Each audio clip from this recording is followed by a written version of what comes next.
Finally বিয়ের ভেন্যুতে পৌঁছলাম এবং কেমন হয়েছে গায়ে হলুদের জায়গাটা কমেন্ট করে জানিও। রাহুল নিজে হাতে অরিজিনাল ফুল দিয়ে বানিয়েছে। এটা অর্কিড আর জিপসি। হ্যাঁ, জিপসি আর অর্কিড। মানে টাটকা তাজা ফুল। এটা কি প্রথমবার বানালি তুই? হ্যাঁ, এইরকম স্টাইল আমি প্রথমবার বানালাম তোমার জন্য।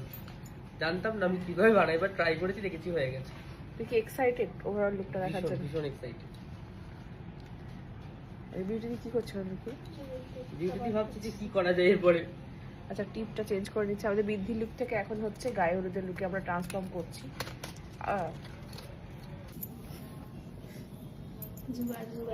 কোনোভাবেই নড়বে না।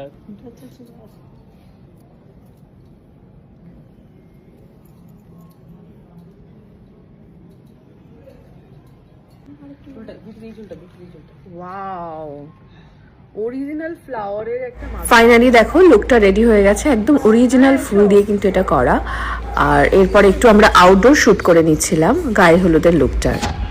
কেমন হয়েছে লুকটা অবশ্যই কমেন্ট করে জানিও।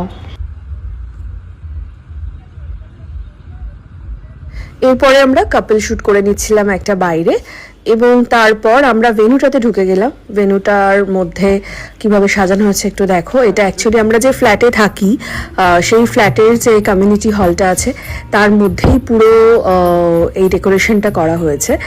এখানে যে গায়ে হলুদের জায়গাটা আমার ঢুকে তো ভীষণ ভীষণ পছন্দ হয়েছে। আমি আগে থেকে দেখিনি, যেহেতু খুব তাড়াতাড়ি রেডি করা হয়েছে। কুনাল পুরোটা তার টিম নিয়ে এটা করেছে। তোমরা জাস্ট একটু দেখো, মানে এটা সত্যি অবিশ্বাস্যকর। তোমরা যারা যারা অবিশ্বাস করছো তারা অ্যাকচুয়ালি অবিশ্বাস করার মতো, কারণ আমার নিজের বিশ্বাস হচ্ছিল না যে এই ডিজাইনগুলো যে দেখতে পাচ্ছ ছবিগুলো, সেই ডিজাইনগুলো কিন্তু করেছিল আমাদের সুহাশিস, যে আমার সমস্ত ছবি ভিডিও যে এডিট এবং ফটোশ্যুট করে সে।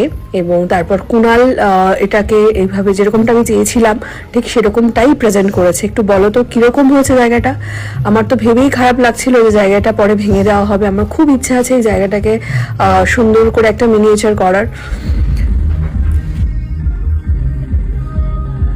এরপর শুরু হলো গায়ে হলুদের রিচুয়ালসগুলো।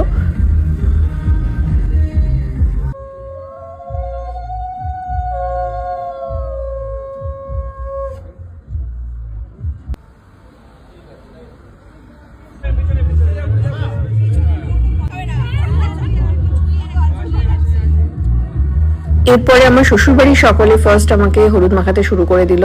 দেখো এখানে আছে আমার যা, মামি শাশুড়ি মা, মাসি শাশুড়ি মা, সকলে মিলে এখানে হলুদ মাখাতে শুরু করলো।